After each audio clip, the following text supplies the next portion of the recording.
बिस्मिल्लाहिर्रहमानिर्रहीम।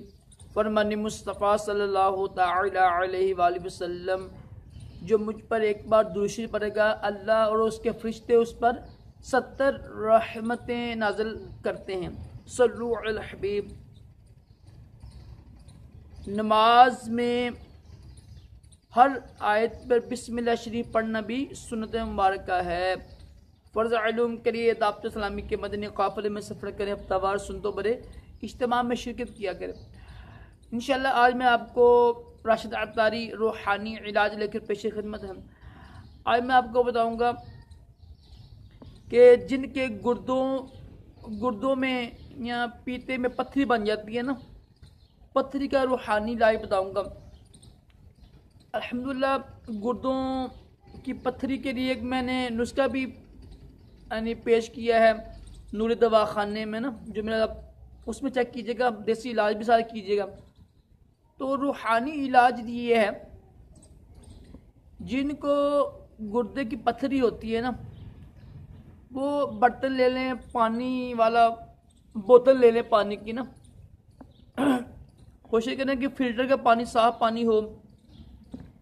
अव्वल आखिर दुरूशी पढ़ के ना,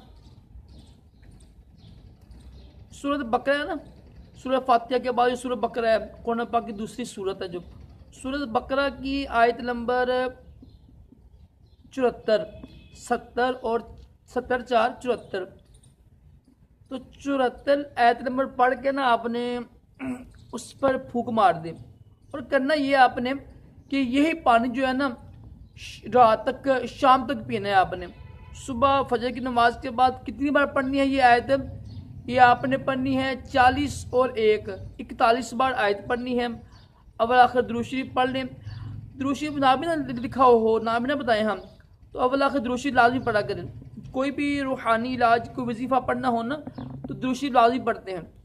अव्वल आखिर दुरूद शरीफ पढ़कर 41 बार सूरत बकरा की आयत नंबर 74 को पढ़कर पानी में फूंक मारकर, फिल्टर का पानी हो, साफ पानी हो, उसको आपने शाम तक, रात तक पीना है। वही पानी पीना है, कोई और पानी नहीं पीना आपने। इंशाल्लाह चंद ही दिनों में इंशाल्लाह ये पत्थरी है ना आपकी गुर्दों की, वो इंशाल्लाह निकल जाएगी पेशाब के ज़रिए। कोशिश कीजिए जब भी पेशाब आए, पेशाब को ना रोकें आप, पेशाब रोकने से भी पत्थरी बन जाती है ना। तो ये रूहानी इलाज लाजमी कीजिएगा, इंशाल्लाह इसकी बरकत से आपका ये मसला हल हो जाएगा। अल्लाह ताला हम सबको दोनों जहानों की भलाइयाँ अता करे, तमाम जिस्मानी रूहानी बीमारियों से महफूज रखे। सल्लु अल हबीब।